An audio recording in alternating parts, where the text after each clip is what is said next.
So, good afternoon, everyone.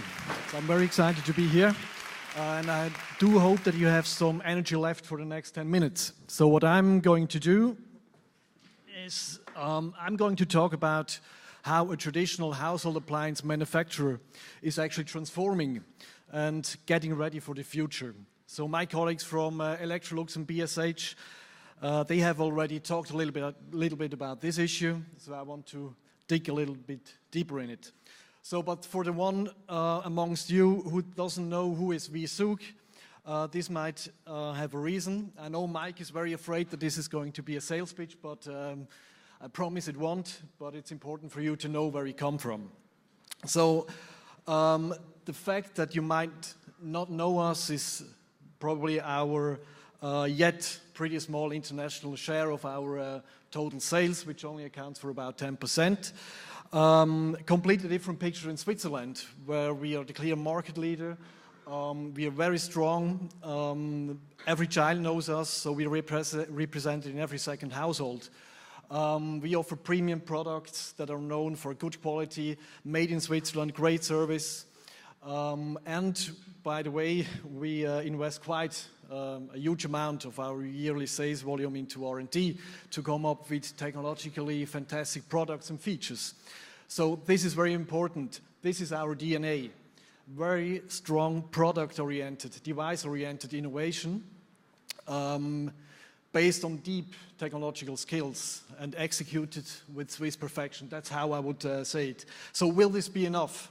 And this question has been asked already today as well. I doubt it. After all I have heard today, during the speeches and the panels, this won't be enough probably.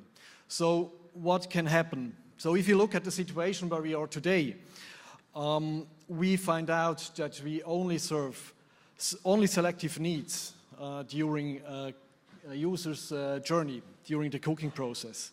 And what can happen, we have been talking about platforms, is exactly that someone is entering our world and occupying that interface between the appliances and the user and offering such a great customer experience that there might be the risk that the devices will become commodity. And so it's not a question anymore if it's a V-ZUG, Electrolux or BSA kitchen, but rather Amazon, Google or even a Side Chef kitchen.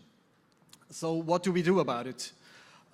We also believe that a pure digital player creating just another cooking app isn't making the difference. So we believe that the combination of this physical layer underneath and the digital layer, if we combine those two elements in a very intelligent way, that might offer a huge potential for generating value for the customer and for the users. And this is exactly what our focus is. So, but this also means that our hardware-oriented approach we have been following so far is probably not suitable anymore. So what did we do? We created a dual organization or a bimodal organization. It consists of a lab on the one hand, and on the other side, it's a line organization, the classical organization we have known so far. So it is very important that those two elements are working very well together. And we define clear roles. So while the lab is about inventing the future, the line organization is about executing the future and implementing the new ideas.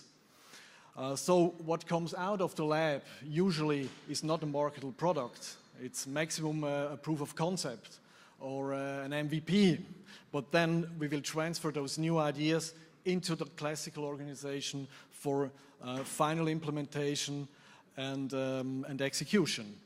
So that means also that we have to adapt the line organization. So all these new skills like software, we have been talking a lot about software, but it's not only about software.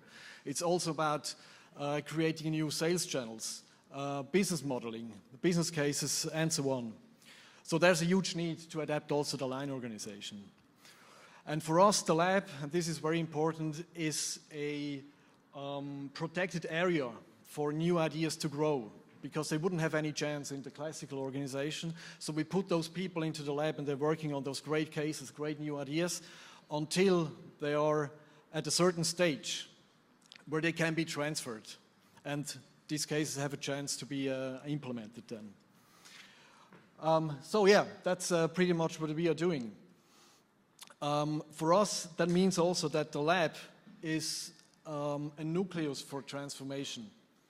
So with all the cases coming out of the lab, they will generate a certain pressure on the line organization to adapt.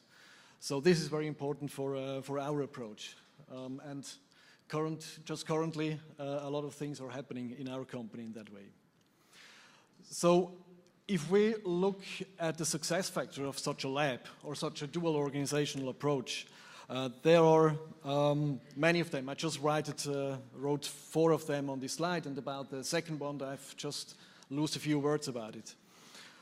So what I want to do is to point out the last one, about the people, about staffing. So we have, we believe that it's very important to have the right mix of people.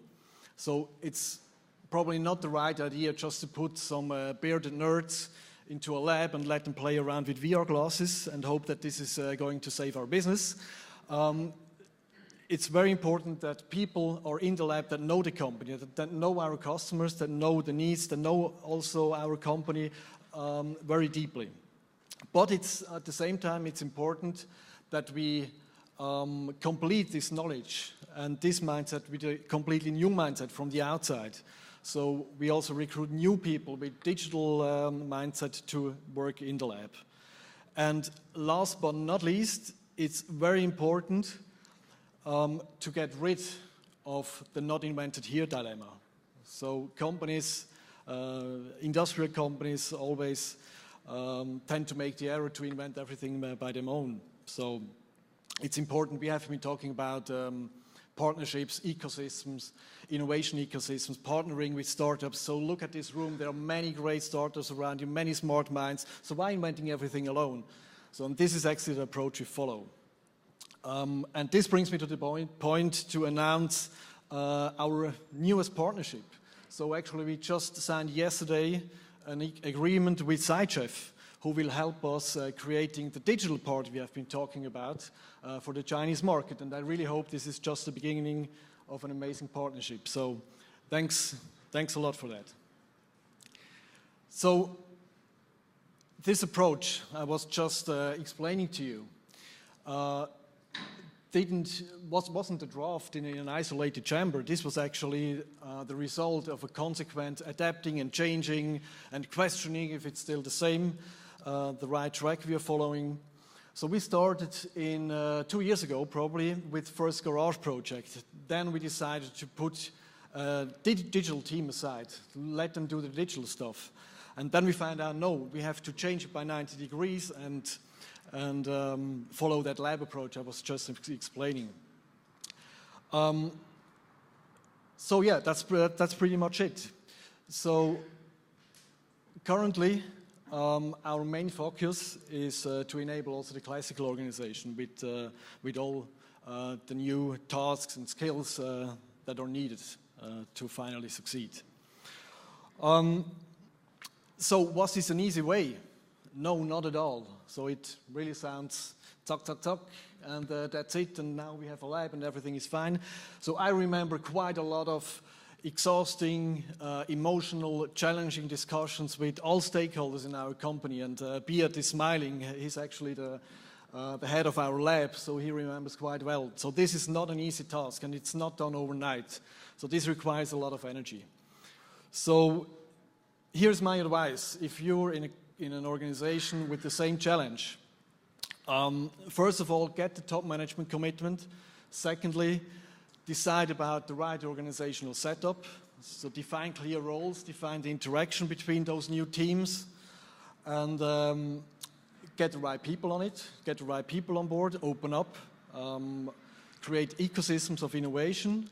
And number 4, be patient. As I said, it's not done overnight. Be patient, also always question the approach. And last but not least, have fun with it. It's a great journey, it's an exciting journey, but it's a challenging journey. But have fun with it. Thank you very much.